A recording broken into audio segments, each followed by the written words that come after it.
പാകിസ്ഥാൻ ഒരു അനാവശ്യ രാഷ്ട്രമാണ്. പാകിസ്ഥാൻ എന്നൊരു തെറ്റാണ്, പക്ഷെ അതൊരു അനാവശ്യ രാഷ്ട്രം. പക്ഷെ എന്താണെങ്കിലും ഇന്ത്യക്കൊരു സഹോദര രാഷ്ട്രമായിട്ട് അങ്ങോട്ടും പാകിസ്ഥാൻ സഹോദര മാതൃരാജ്യമായിട്ട് ഇങ്ങോട്ടും കാണാവുന്ന രാജ്യമാണ് ഏത്, അങ്ങോട്ടും ഇങ്ങോട്ടും. പക്ഷെ ഇത് തമ്മിൽ യോജിപ്പിക്കാൻ ഒരു കാരണവശാലും അമേരിക്ക മേൽക്കൂല. എന്തുകൊണ്ട്? അതുണ്ടായാൽ പിന്നെ അമേരിക്കയുടെ ആയുധ വിൽപ്പന നടക്കൂല.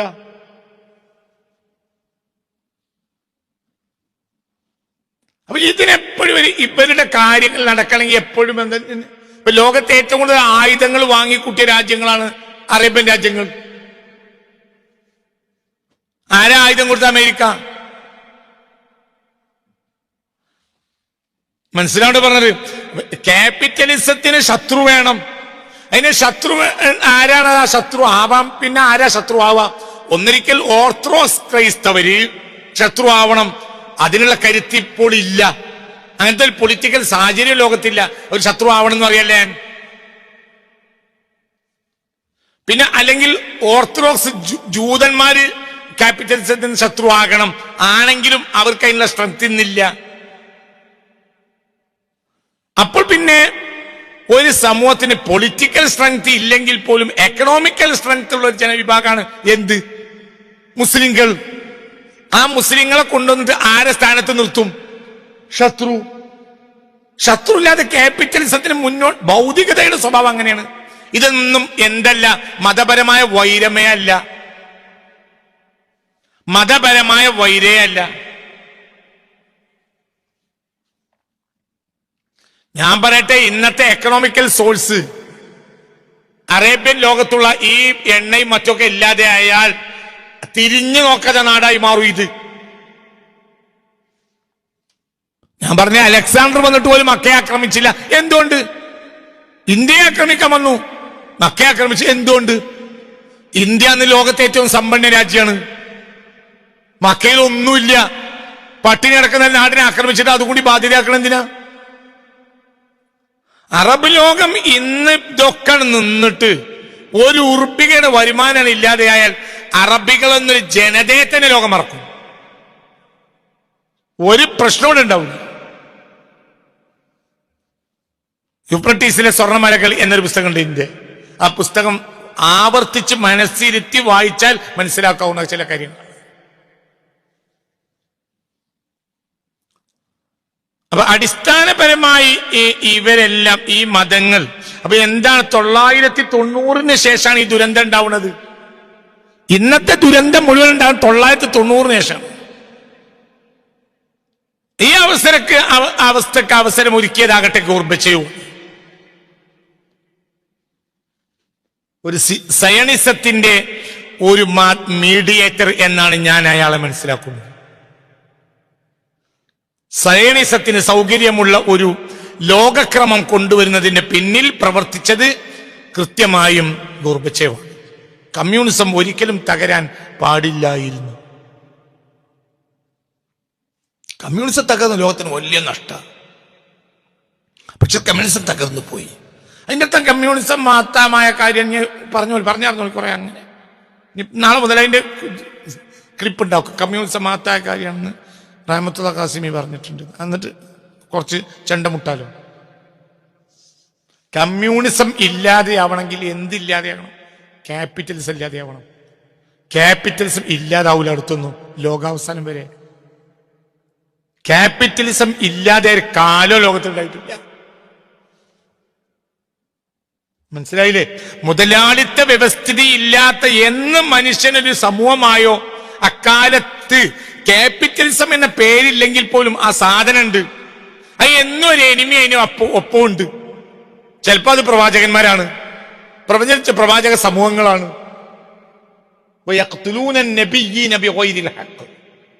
ഖുർആൻ പറഞ്ഞല്ലോ, ബൈബിളും പറഞ്ഞല്ലോ, പ്രവാചകന്മാരെ പുണ്യപുരുഷന്മാരെ കൊലപ്പെടുത്തിയവര് അവരാരാ? അക്കാലത്തെ ക്യാപിറ്റലിസ്റ്റുകൾ. ഇപ്പൊ മൂസാ നബിയെ ഉപദ്രവിച്ചതാരാ? അക്കാലത്തെ ക്യാപിറ്റലിസ്റ്റ് ആണ്. ആര്? ഫറോവ. ഒരു ക്യാപിറ്റലിസ്റ്റ് ആണ് ഫറോവയിസം. അതിന്റെയും 1400 വർഷങ്ങൾക്ക് മുമ്പാണ് ബാബിലോണിയയിലെ ക്യാപിറ്റലിസം. ആർക്കെതിരെ? ഇബ്രാഹിം നബിക്കെതിരെ, അബ്രഹാമിനെതിരെ. ക്യാപിറ്റലിസത്തിന് ആ പേരുണ്ടാവില്ലെങ്കിൽ ഇല്ലാത്തൊരു കാര്യം ഉണ്ടാവില്ല. അപ്പൊ അതിനെ എതിരിടാൻ ഒരു കൃത്യമായ ശത്രുവാണ്. ആ ശത്രു 1917 മുതൽ 1970 വരെയുള്ള കാലഘട്ടം ഒരു നിലക്ക് ലോകത്ത് എന്തൊക്കെ സംഭവിച്ചിട്ടുണ്ടെങ്കിലും ഒരു നിലക്ക് മതപരമായ സമൂഹങ്ങൾക്കൊരു ആശ്വാസമുള്ള കാലഘട്ടം. മതം എന്ന പേരിൽ ആ ജനതയിൽ അക്രമം ഉണ്ടായിട്ടില്ല. രാജ്യങ്ങൾ തമ്മിൽ ഒന്ന് രണ്ട് മഹായുദ്ധങ്ങളൊക്കെ ഉണ്ടായിട്ടുണ്ട്. അതിന്റെ പിന്നിൽ കമ്മ്യൂണിസവും ക്യാപിറ്റലിസവും പ്രവർത്തിച്ചിട്ടുണ്ട്. പക്ഷെ വർഗീയത വളരാനുള്ള ഒരു ഇന്റർനാഷണൽ സോഴ്സ് ആ കാലഘട്ടത്തിലില്ല. കാരണം എവിടെ ക്യാപിറ്റലിസം പടപ്പുറപ്പെട്ടോ അവിടെ ആര് വരും? കമ്മ്യൂണിസം വരും.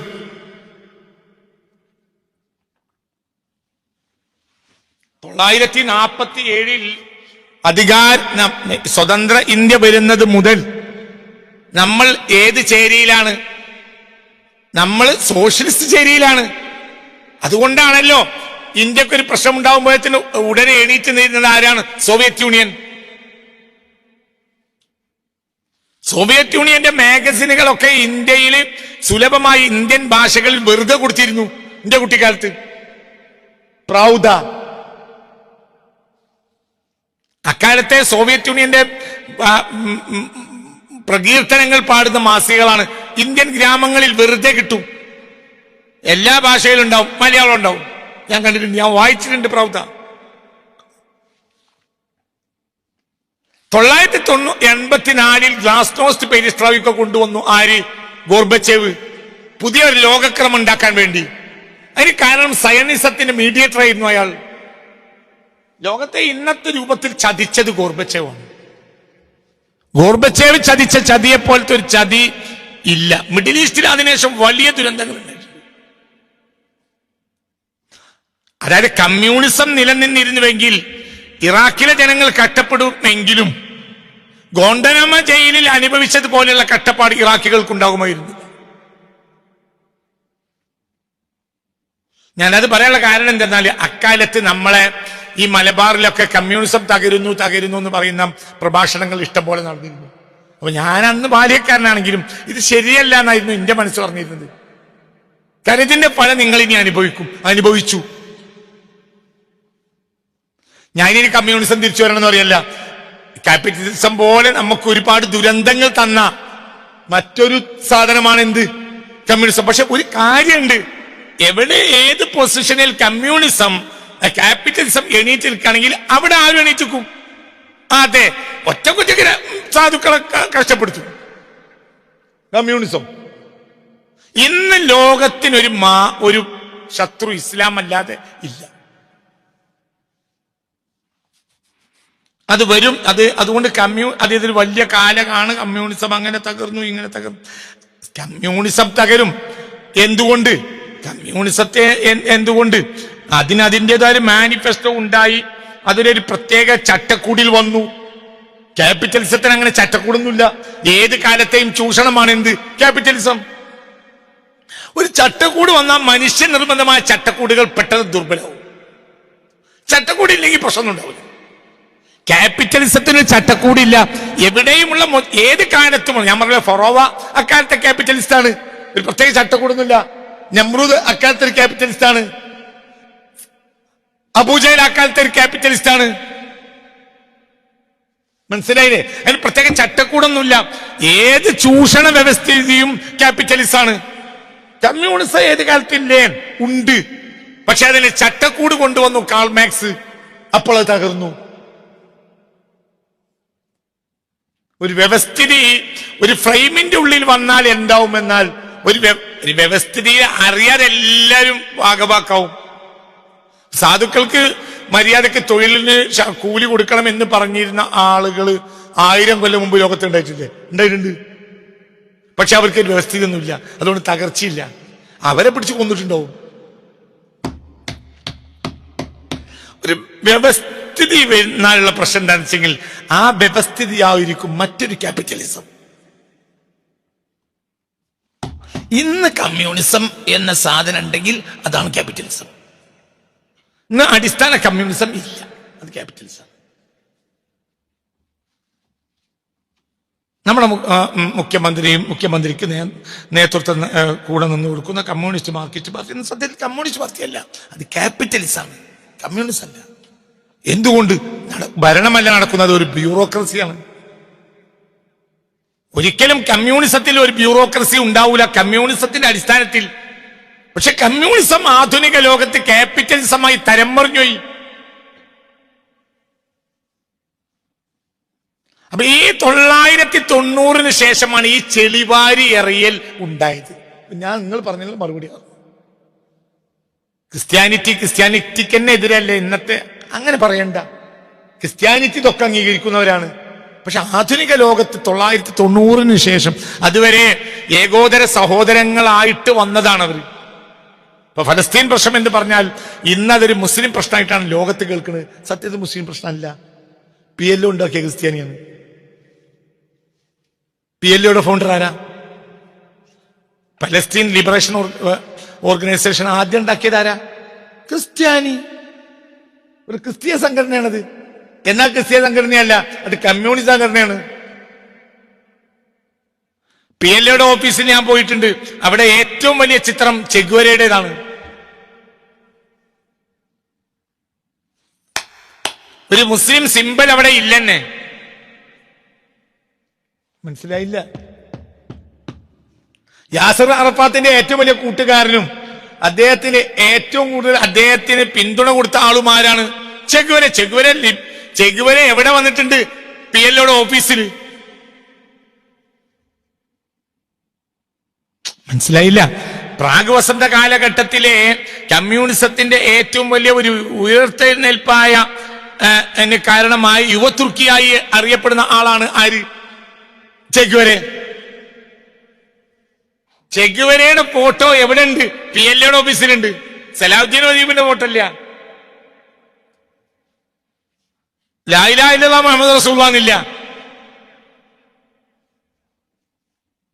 ഇപ്പൊ നമ്മൾ ഇവിടെ 10, 12, 13 വർഷങ്ങൾക്ക് മുമ്പ് 2010 മറ്റോ മലപ്പുറത്ത് ഒരു കമ്മ്യൂണിസ്റ്റ് സമ്മേളനം ഉണ്ടായി. മനസ്സിലായോ പറഞ്ഞത്? ആ കമ്മ്യൂണിസ്റ്റ് സമ്മേളനത്തിലെ പ്രധാനപ്പെട്ട കവാടത്തിൽ വെച്ച ഫോട്ടോ യാസർ അറഫാത്തിന്റെ ആയിരുന്നു. അന്ന് വലിയ പ്രശ്നം ഉണ്ടാക്കി നമ്മളെ ഈ മുസ്ലിമീങ്ങൾ. ഞാൻ രാഷ്ട്രീയല്ല പറയുന്നത്, ഞങ്ങളാളാണ്. നിങ്ങളാളല്ല, അത് കമ്മ്യൂണിസ്റ്റാണ്, അന്തല്ല. PLO ഒരു കമ്മ്യൂണിസ്റ്റ് പാർട്ടിയാണ്. പലസ്തീന്റെ കൂടെ നിൽക്കണം എന്ന താല്പര്യത്തിന് പുറമെ, അതൊരു ധാർമ്മികമായ താല്പര്യമാണ്, ഇന്ത്യയുടെ താല്പര്യം. അതിന് പുറമെ നെഹ്റുവിന് അതിൽ പ്രത്യേക താല്പര്യം ഉണ്ടാകാൻ കാരണം എന്താ? PLO എന്താണ്? സോഷ്യലിസ്റ്റ് സംഘടനയാണ്. സോഷ്യലിസത്തിന്റെ കൂടെയാണ് അന്ന് ആര്? അന്നും എന്നും കോൺഗ്രസ് ഒരു കമ്മ്യൂണിസ്റ്റ് സംഘടനയാണ്.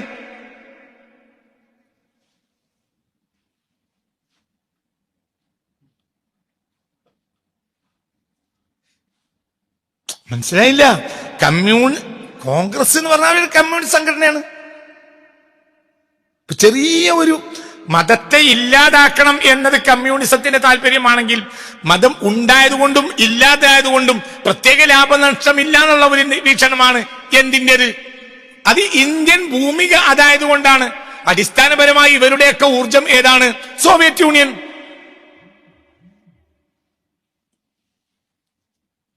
എന്നൊക്കെ പറഞ്ഞത് മനസ്സിലായില്ലേ? ഗാന്ധിജിയും നെഹ്റുവും തമ്മിലുള്ള വ്യത്യാസം എന്താ? ഗാന്ധിജി ഒരു ആത്മീയവാദിയാണ്, നെഹ്റു തികഞ്ഞ ഭൗതികവാദിയാണ്. ദൈവത്തെ മാറ്റി നിർത്തി ഒരു വാക്കും പറയാത്ത ആളാണ് ആര്? ഗാന്ധിജി. ദൈവത്തെ കൂട്ടി ഒരു വാക്കും പറയാത്ത ആളാണ് ആര്? നെഹ്റു. നല്ല മനുഷ്യനാണ്, രാജ്യത്തിന് വേണ്ട ഒരാൾ തന്നെയാണ് നെഹ്റു. ഞാൻ അദ്ദേഹത്തെ ബഹുമാനിക്കുന്നു. നമ്മുടെ ആദ്യത്തെ പ്രധാനമന്ത്രിയാണ്, സോഷ്യലിസ്റ്റ് ചേരിയിലുള്ള ആളാണ്. അതുകൊണ്ടാണ് നേരെ എന്തിന് പിന്തുണ കൊടുത്തത്? പലസ്തീൻ പിന്തുണ കൊടുത്തത്.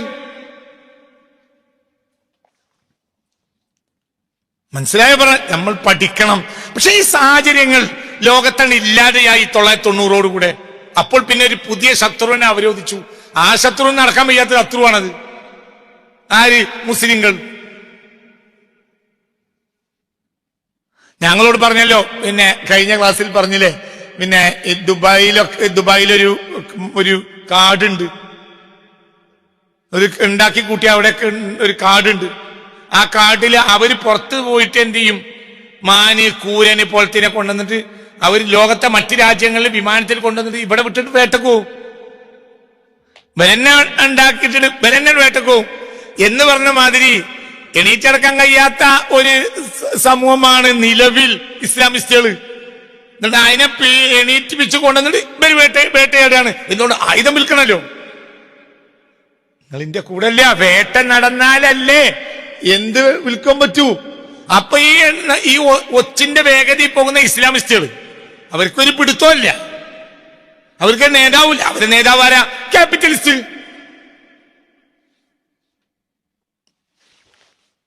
എന്താ ഇവരെ നേതാക്കന്മാരാരാ? ക്യാപിറ്റലിസ്റ്റുകള്. അഭിപ്രായ സ്വാതന്ത്ര്യങ്ങൾ നിഷേധിക്കുക, അഭിപ്രായ സ്വാതന്ത്ര്യങ്ങൾ അനുവദിക്കുക. അഭിപ്രായ സ്വാതന്ത്ര്യങ്ങൾ നിഷേധിക്കുക എന്നത് എന്താ? ക്യാപിറ്റലിസം. അഭിപ്രായ സ്വാതന്ത്ര്യം അനുവദിക്കുക ഇതാണ് എന്ത്? കമ്മ്യൂണിസം. നിങ്ങൾ ഏതെങ്കിലും ഒരു അറബ് രാജ്യത്ത് പോയിട്ടൊരു അഭിപ്രായം പറയും.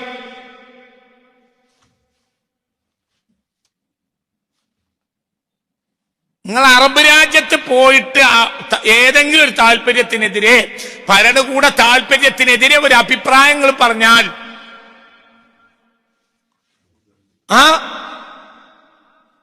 അന്ന് നിങ്ങൾ അണ്ടർഗ്രൗണ്ടിൽ പോയാൽ പിന്നെ നിങ്ങളെ മയ്യത്ത് പോലും കിട്ടൂല. എവിടെ സിയാർത്തിയാണെങ്കിൽ മരിച്ച് കുഴിച്ചിട്ട് എവിടെയെന്ന് അറിയണ്ട. എന്താ ഇതിന് കാരണം? ക്യാപിറ്റലിസം. നീ ഇതൊക്കെ പറഞ്ഞാലും ഇന്നും ക്യാപിറ്റലിസത്തിന് ഇന്ത്യ വഴിപ്പെട്ടിട്ടില്ല. കളി നടക്കുന്നുണ്ട്, വഴിപ്പെട്ടിട്ടില്ല.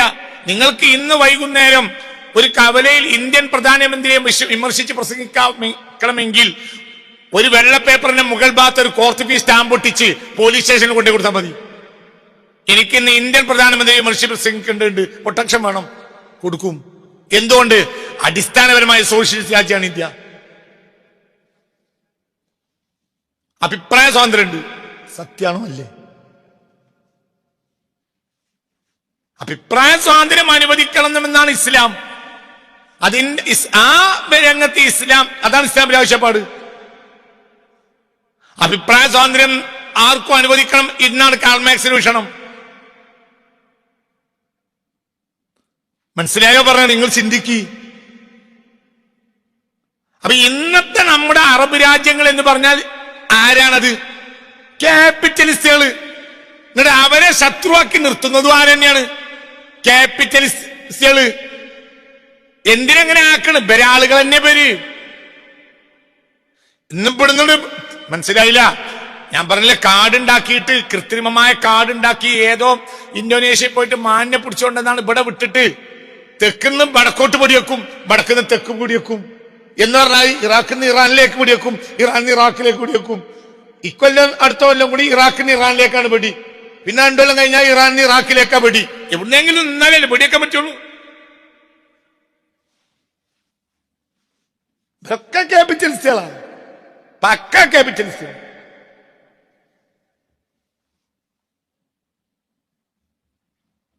ക്യാപിറ്റൽ മനസ്സിലായില്ല? ക്യാപിറ്റലിസ്റ്റുകൾക്ക് വിശ്വാസമില്ലാത്തതാണ് എന്ത്? ദൈവത്തിൽ വിശ്വാസമല്ല. ആരിൽ വിശ്വാസമുണ്ട്? ശൈത്താൻ വിശ്വാസമുണ്ട് ക്യാപിറ്റലിസ്റ്റുകൾക്ക്. ക്യാപിറ്റലിസ്റ്റുകൾ ശൈത്താനെയാണ് ആരാധിക്കുക. ലോകത്തെ ഏറ്റവും കൂടുതൽ ആരാധന നടക്കുന്ന ഒരു ദിവസം ഏതാ? ഒക്ടോബർ 31. എന്തുകൊണ്ട്? ലോകത്തിലെ പൊതു ദൈവം ഇപ്പൊ പിശാചാണ്. ക്യാപിറ്റലിസ്റ്റുകൾക്ക് ഏത് കാലത്തെയും ദൈവം പിശാചാണ്. അറബ് രാജ്യങ്ങളിലെ ഏറ്റവും വലിയ ആഘോഷം നടക്കുന്ന ദിവസം ഏതാ? ഒക്ടോബർ 31. റബീഉൽ അവ്വൽ 12 റബീഉൽ അവ്വൽ 12 നിങ്ങൾ ഒരാൾക്കൊരു ഒരു കുലാവ് വെച്ചു കൊടുത്താൽ നിങ്ങൾ അറസ്റ്റ് ചെയ്യും.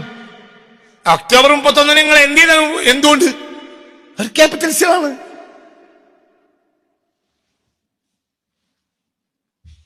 പറഞ്ഞിട്ട് കാര്യമില്ല,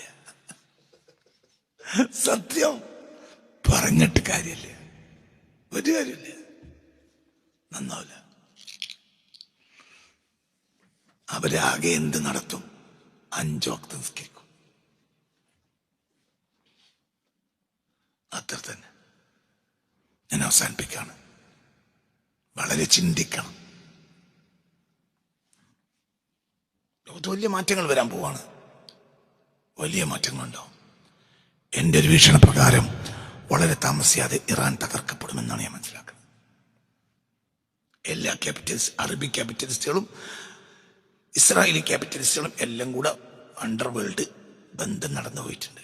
അതുകൊണ്ട് വളരെ പെട്ടെന്ന് ഇറാൻ തകർക്കപ്പെടും.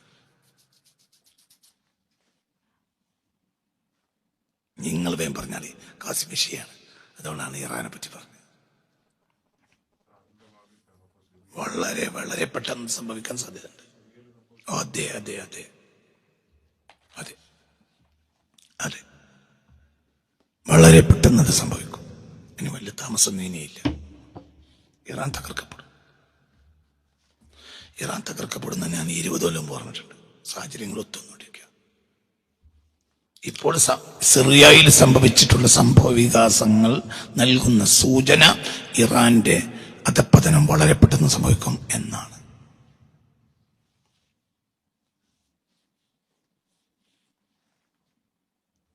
പിന്നെ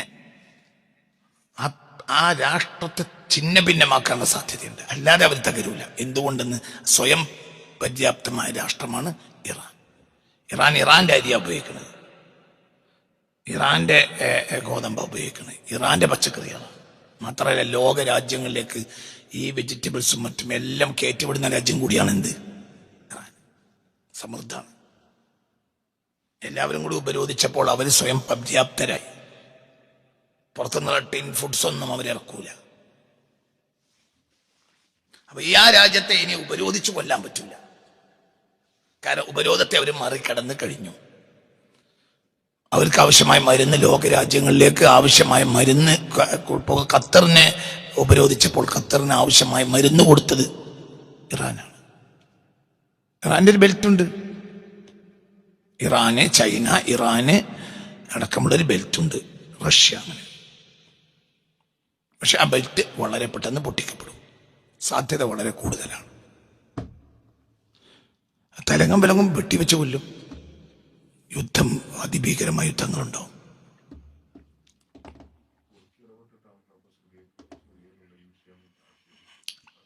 തൊയ്യബ് ഉർദുഖാൻ എന്ന വ്യക്തി ഒരു കള്ളനാണെന്ന് എന്നാ ഞാൻ പറയാത്തത്. ഒരു പൊളിറ്റിക്കൽ കള്ളനാണ് തൊയ്യബ് ഉർദുഖാൻ. നമ്മളല്ലേ പത്രത്തിലൊക്കെ എഡിറ്റോറിയൽ എഴുതിയിരുന്നു, മാനാണ്, ഔലിയ പാപ്പയാണ്, മൗലൂദ് ഓതും. നിങ്ങൾക്ക് പിന്നെ മൗലൂദ് ഓതിയല്ല ആയല്ല. കള്ളന്മാര് മൗലൂദ് ഓതും, കുത്തുബിയത്തിൽ പങ്കെടുക്കും. എന്തേ? ഓൻ അപ്പേരിൽ നിന്ന് സാധനം അടിച്ചു മാറ്റണമെങ്കിൽ കുത്തുബിയത്തിൽ പങ്കെടുക്കേണ്ടി വരും. കാരണം കുത്തുബിയത്തുണ്ടായാലല്ലേ ഓന് അടിച്ചു മാറ്റാൻ പറ്റുള്ളൂ. 1000 യാ ശേഖം യാ മൊഹീദ്ദീൻ എന്ന് പറയുന്ന നേരത്തെ എന്ത് ചെയ്യും? ഏറ്റവും അപ്പോൾ കാക്കാം. നമുക്ക് കുത്തുബിയത്തുണ്ടാക്കിയാലോ എന്ന് പറഞ്ഞാൽ എൽപ്പനായിരിക്കും.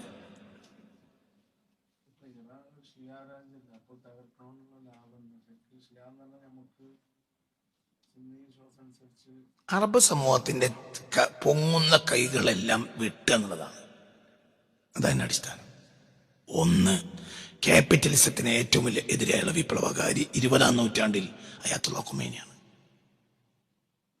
അയാളെക്കാൾ വലിയ ഒരു ക്യാപിറ്റലിസ്റ്റ് വിരുദ്ധൻ, ക്യാപിറ്റലിസത്തെ അടിച്ച് തകർത്ത ഒരാൾ അയാത്തുള്ള ഖൊമൈനിയെ പോലെ ഒരു വ്യക്തി 20ാം നൂറ്റാണ്ടിൽ വേറെ ഇല്ല. നിങ്ങൾക്ക് പറയാം കാസിം വിഷയമാണ്. അതല്ല ഞാനീ പറഞ്ഞു. നമ്മൾ നേര് ചരിത്രത്തെ വായിക്കണം, നേര് വായിക്കണം.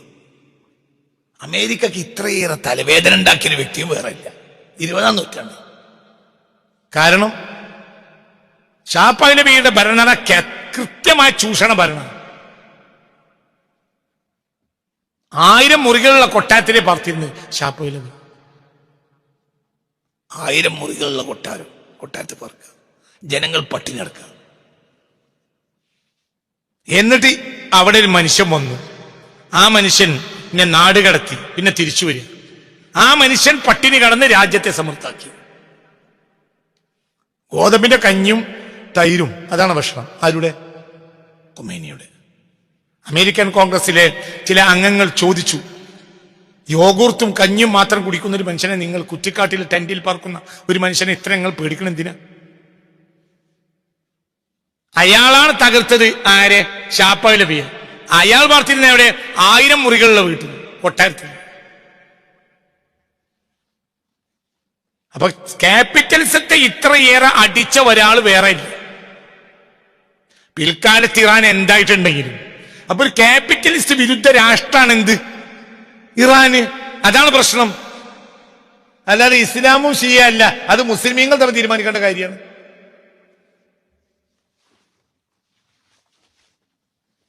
മനസ്സിലായില്ലേ? അത് മുസ്ലിമീങ്ങളെ കാര്യമില്ല, അത് മുസ്ലിമീങ്ങളല്ല തീരുമാനിക്കേണ്ടത്. ആരാണ്? അപ്പൊ ചുരുക്കം പറഞ്ഞാൽ നമ്മൾ ഗൗരവമായി ചിന്തിക്കണം. അത് പൊങ്ങാവുന്ന മുസ്ലിം സമുദായത്തിൽ നിന്ന് പൊങ്ങാവുന്ന പ്രതിരോധിക്കാൻ ഒരു കൈ വേണമല്ലോ. അങ്ങനത്തെ ഒരു കൈയാവാൻ സാധ്യതയുള്ള കൈയാണ് ഇത് ഇറാൻ. നേരത്തെ അങ്ങനത്തെ പൊങ്ങാവുന്ന കൈയായിരുന്നു ആരുടേത്? സദ്ദാം, അത് വെട്ടി. വേറൊരു കൈയായിരുന്നു ലിബിയ, വെട്ടി. എവിടെ കൈ പൊങ്ങുന്ന ആ കൈകൾ വെട്ടും ക്യാപിറ്റലിസം. അല്ലാതെ അവർക്കിപ്പോ സുന്നികള് ആണ് റളിയല്ലാഹു അൻഹു, മറ്റേ ലഅനത്തുല്ലാഹി അലൈഹി ആണ്, ഇതൊന്നും അല്ലല്ലോ ഓരോ പ്രശ്നം. ഓൽക്കിപ്പോ ഇറാനാണ് ശരിയായ. ഇതേ ഇറാനിൽ ഇതേ ഷിയാക്കൾ നിലനിന്നിരുന്ന കാലത്ത് എല്ലാ ഒത്താശയും കൊടുത്തത് ആരാ?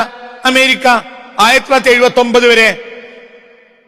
1979 എന്ത് നടക്കുന്നത്? ഷാ പൗലവിക്കെതിരെയുള്ള വിപ്ലവം നടത്തിയത് ആര്? അയാത്തുള്ള ഖുമൈനി. അതുവരെ ഇറാനുള്ള എല്ലാ സൗകര്യം ചെയ്തു കൊടുത്തിരുന്ന ആരാണ്? അമേരിക്കയും ബ്രിട്ടനും. മനസ്സിലായില്ല? ഇറാനുള്ള എല്ലാ സൗകര്യം ചെയ്തു കൊടുത്തിരുന്നത് ആരാണ്? അമേരിക്കയും ബ്രിട്ടനും. ഏതുവരെ? 1979 വരെ എല്ലാ സൗകര്യം ചെയ്തു കൊടുത്തിരുന്നു. 79 അമേരിക്കക്ക് നേരെ ശത്രുവായി മാറി. കാരണം എന്തായി? ക്യാപിറ്റൽസിന് വിരുദ്ധമായ ഭരണകൂടം അവിടെ വന്നു.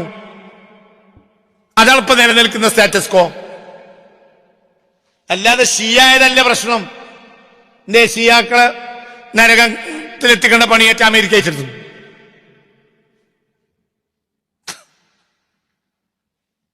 നിങ്ങൾക്ക് പറഞ്ഞ് മനസ്സിലാവണില്ലേ? ഇതിന്റെ ലക്ഷ്യം എന്താന്ന്? ഉയരാൻ സാധ്യതയുള്ള കൈകൾ വെട്ടിയ കളയും. ഇനി ഇതൊക്കെ കഴിഞ്ഞ് ഇതെല്ലാം കഴിഞ്ഞ് സൗദി അറേബ്യ ഉയരാൻ സാധ്യത കൈയാണ് തോന്നിയാലോ? വെട്ടിയിരിക്കും. ക്യാപിറ്റലിസത്തിന്റെ മുകളിൽ ഒന്നിനെ അവർ വെക്കൂല. കമ്മ്യൂണിസത്തെ അവർ വെച്ചില്ല. ഒരു നൂറ്റാണ്ട് ക്ഷമിച്ചില്ല. കമ്മ്യൂണിസത്തെ തകർത്ത് നിങ്ങൾ 4 മൂല്യന്മാരല്ല. നിങ്ങൾ ഈ പിന്നെ നെളിയന്മാർമ്പിൽ വയന്ന് പറഞ്ഞിട്ടാണോ കമ്മ്യൂണിസം ഇല്ലാത്ത അന്തല്ലാത്തവരെ? അയ്യേ, നിങ്ങൾ പറയണത് എന്താ അറിയാം? ഇവിടെ കുറച്ച് പിന്നെ നമ്മളെ കുറച്ച് രാഷ്ട്രീയ പ്രഭാഷകരും മറ്റൊക്കെ പ്രസംഗിച്ചപ്പോ കമ്മ്യൂണിസം തകർന്നു. അയ്യേ, നിങ്ങളൊക്കെ ഉള്ള നൂറ്റാണ്ടിൽ ജീവിച്ചാൽ പോലും അന്തണ്ടാവും. കമ്മ്യൂണിസത്തെ തകർത്ത ക്യാപിറ്റലിസം പൊങ്ങാനുള്ള ഒരു കൈനെ നിർത്തൂല.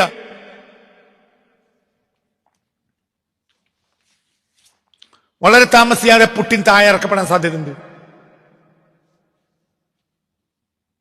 ഒരു ക്യാപിറ്റലിസ്റ്റ് തന്നെയാണെങ്കിൽ പോലും റഷ്യ തകരുക, റഷ്യൻ ചേരി തകരല്ല ആവശ്യമാണ് ഇവർക്ക്. അതിൽ പല ചതികളും ഇനി നടക്കും.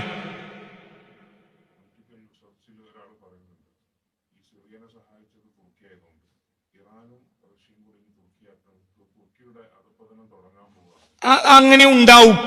എന്തിന്? ഇറാനെ റഷ്യയും കൊണ്ട് തുർക്കി ആക്രമിപ്പിക്കും. ആര്? അതുപ്പുറത്ത് ചെയ്യും. ആര്? അമേരിക്ക. ക്യാപിറ്റലിസം അവരെവിടെയെന്ന് പറയാൻ പറ്റൂല. അവരെവിടെയുണ്ടാവും. ഞാൻ അവസാനിപ്പിക്കുന്നത് പറഞ്ഞാൽ തീരൂല.